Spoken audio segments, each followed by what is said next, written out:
Legends of Learning presents The Pirates of Learning, Billy's Treasure Game. This is a math game that makes learning about representing benchmark fractions and percentages fun and easy to understand. In this informative, instructional game, welcome to this 2D pirate adventure. You'll learn how to use your math skills to become a successful pirate and achieve many treasures of learning. To do so, you have to understand fractions, decimals, and percentages.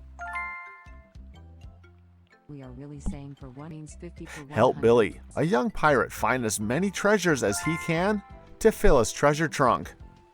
Your goal is to use your knowledge of fractions, decimals, and percentages to solve the instructed questions. Use your mouse to hold and drag the correct answer into the empty box, or click to select the correct answer to the given questions. Complete all the levels to win the game. Use your knowledge of math to complete this fun and educational game. Have fun and enjoy playing.